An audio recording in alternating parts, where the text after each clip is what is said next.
bertemu kembali. Selamat pagi juga Pak, selamat bertemu kembali. Oh ya, saya lihat jadwal Ibu masuk kelas di supervisi hari Senin ya? Iya hari Pak. Senin. Baik Ibu, jadi saya mendapat amanah dari kepala sekolah untuk menjadi supervisornya Ibu pada saat supervisi nanti. Bisa Ibu? Bisa. Oke, baik Ibu. Jadi sebelum saya melakukan supervisi di hari Senin itu, perlu kita ketahui bersama tahapan yang kita lalui nanti, yaitu ada 3 tahapan: kegiatan pra observasi, observasi, dan pasca observasi. Begitu ya Ibu? Iya. Baik, sebelum itu hari Senin itu Ibu berada di kelas mana? Di kelas 7B. Di kelas 7B. Kalau boleh tahu waktunya itu jam berapa ya Ibu? Jam ke-4 dan ke-5. Jam ke-4 dan ke-5. Iya. Mungkin bisa diketahui pula kompetensi dasar yang di supervisi nanti itu Ibu, kira-kira kompetensi dasar apa yang Ibu bawakan? Baik Pak, kompetensi yang saya ajarkan di hari Senin yaitu memahami konsep campuran dan zat tunggal, sifat fisika dan kimia. Oh iya. Memahami konsep campuran dan zat tunggal, sifat fisika dan kimia. Dalam materi itu kan tentu ada tujuan pembelajaran yang ingin dicapai oleh murid. Kalau boleh tahu, apa saja tujuan pembelajaran yang ingin dicapai nanti? Oke, tujuan pembelajaran yang ingin dicapai oleh peserta didik itu yang pertama, peserta didik dapat menjelaskan perbedaan keadaan partikel dalam zat padat, cair, dan gas. Dan yang kedua, peserta didik dapat mengidentifikasi perubahan zat dalam kehidupan sehari-hari. Oh iya. Jadi ada 2 capaian yang ingin dicapai oleh murid ya Ibu ya. Berarti intinya dari pembelajaran yang Ibu bawakan ini adalah murid bisa menjelaskan, memahami, juga sampai pada penerapan atau prakteknya ya Ibu ya. Iya Pak. Baik Ibu, dari tujuan itu tentu ada metode dong. Bagaimana cara Ibu untuk bisa mencapai tujuan pembelajaran? Metode apa yang Ibu gunakan? Oke. Metode yang saya gunakan dalam pembelajaran ini yaitu metode diskusi dan tanya jawab. Metode diskusi dan tanya jawab. Baik Ibu, luar biasa rencana supervisinya. Mudah-mudahan nantinya bisa berjalan lancar dan yang diharapkan dapat tercapai dengan baik. Terima kasih banyak Ibu sudah meluangkan waktu. Selamat pagi, salam sehat, dan sampai jumpa di kelas nanti. Oke, sama-sama Pak. Salam sehat juga.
Kali ini kita akan belajar mengenai macam-macam zat dan perubahannya. Untuk yang belum subscribe, jangan lupa di subscribe ya, lalu klik loncengnya supaya bisa update video-video terbaru.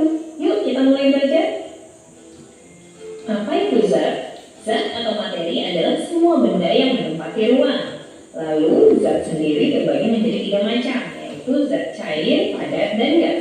Apa saja perbedaan ketiga macam zat tersebut? Yuk kita bahas satu persatu. Yang pertama, zat padat atau solid. Zat padat ini adalah zat yang partikelnya berdekatan dan letaknya teratur. Kemudian partikel-partikelnya sangat kompak atau susah untuk dipisahkan. Lalu ciri yang ketiga adalah volume dan bentuk zat padat itu selalu tetap.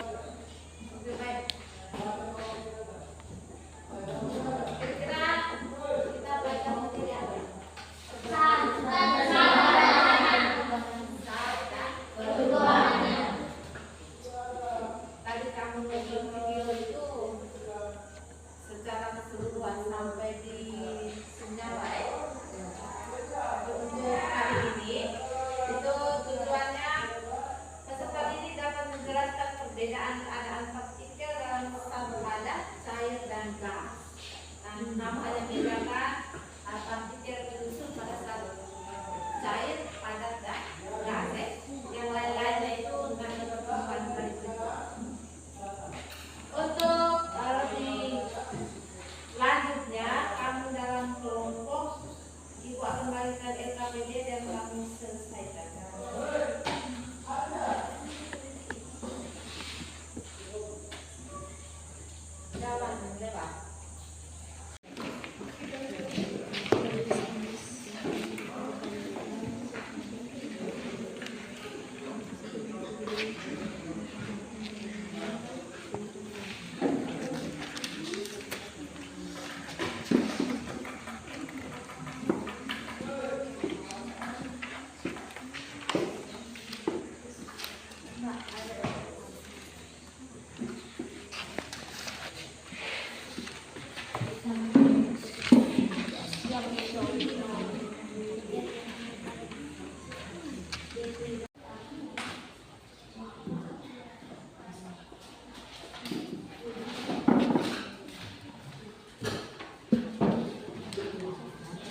dari pertama itu kan dari cair ke padat namanya apa?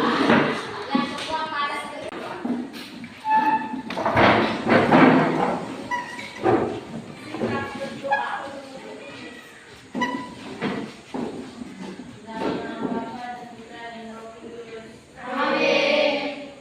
Selamat pagi Ibu Erni. Selamat pagi juga Pak. Baik Ibu, kita sudah melakukan supervisi kemarin ya. Bagaimana perasaan Ibu setelah di supervisi selesai? Puji Tuhan, saya senang karena saya sudah menyampaikan materi dengan lancar, walaupun ada kendala, tapi masih bisa diatasi. Baik Ibu, itu bagus, dan yang pasti setiap langkah yang kita tempuh pasti ada kendala. Intinya kita jalani dengan sepenuh hati. Nah, dari pengalaman Ibu mengajar yang disupervisi dan yang tidak disupervisi, apa perbedaan dari mengajar tanpa disupervisi dan yang disupervisi? Perbedaan dari mengajar tanpa disupervisi dan disupervisi itu di sini menyangkut ke kesiapan.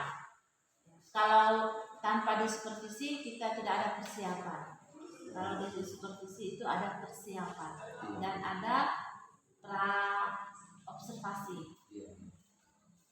Berarti intinya di sini adalah persiapan begitu ya.